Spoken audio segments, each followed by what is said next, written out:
All right, guys, let's talk about in two parts here. The Orioles made the big move. We already talked about Corbin Burns, but Corbin Burns went on foul territory to talk about how excited he is, and he had a message for the fans.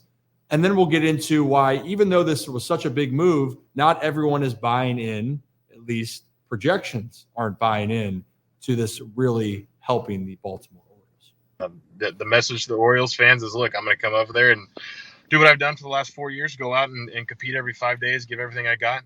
I'm accustomed to winning baseball, so it's an organization that is up and coming and has done a lot of winning last year, and has a great young core, great young players, exciting team that I'm looking to hopefully add my touch to and win a lot more baseball games and get to the World Series and hopefully win the whole thing.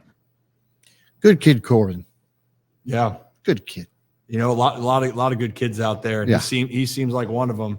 And he's one of the best pitchers in all of baseball. But so, guys, even with that big of a move, and Corbin Burns, if you guys have heard me talk about it, he's definitely a top 10 pitcher, starting pitcher in MLB. You can even argue he could be a top 5, but he pitches in Milwaukee, where people might not talk about him enough. But you would think with the Orioles roster and everyone's healthy, you would feel very confident that they would be a team that would compete to win the AL East and possibly be the number 1 seed in the American League.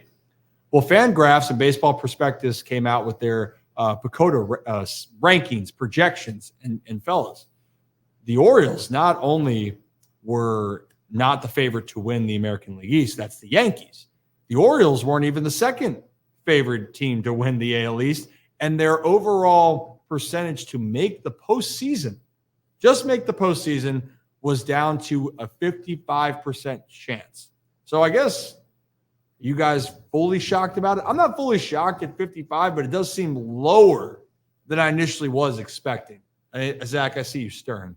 I think you tweeted out good. I mean, I just keep doubting. After all of the things that the Orioles, all the narratives they put to bed last year, and this young team, and I think they are in a better position this year than they were last year, especially you talk about adding a potentially top 5 pitcher to the rotation.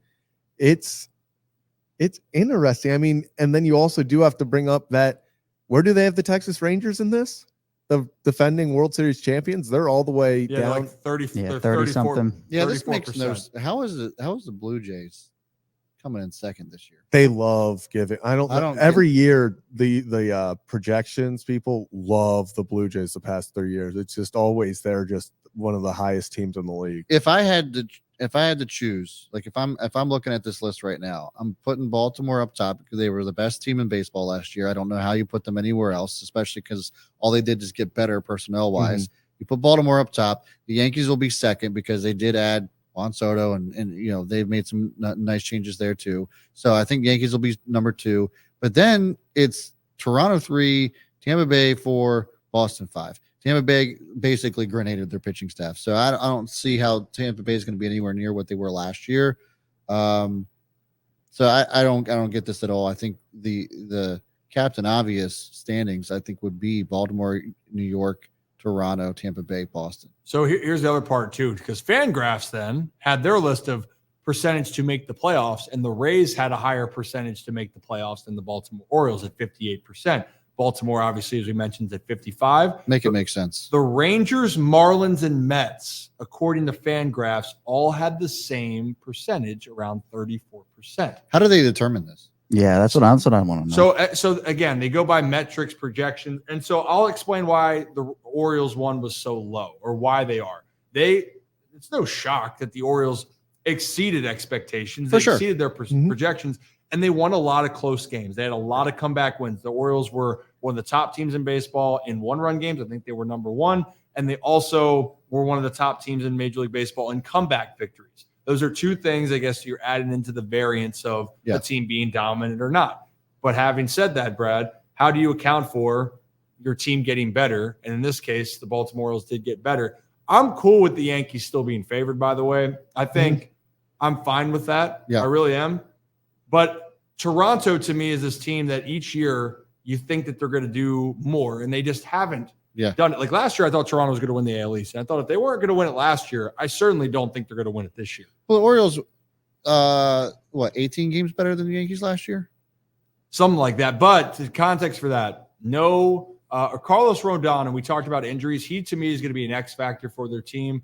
Big free agent signing that people in Baltimore wanted him to come to the Orioles. Yeah. But he wasn't healthy from the start, never could get in a rhythm. If Garrett Cole and him can get going, plus obviously Marcus Stroman's this other pitcher for them, and Cortez, if things work out well for the Yanks, pitching is going to be their biggest concern, because I think they're going to hit having Judge and Soto. Those two guys stay healthy. I think that lineup is going to stay way more afloat than it needs to. So that's kind of where it all goes to. Yeah. And for the Orioles, they're just saying, oh, Felix Bautista's out. Who's going to close games? And can these young guys continue to over-exceed on their ability, which we think so. But quite frankly, a lot of people out there are still hesitating on what that should mean and how that's going to play out. But that's why you got to play the damn game, right? And spring training is a week away, actually. February 14th is the report date, I believe. So happy Valentine's Day to all baseball fans out there.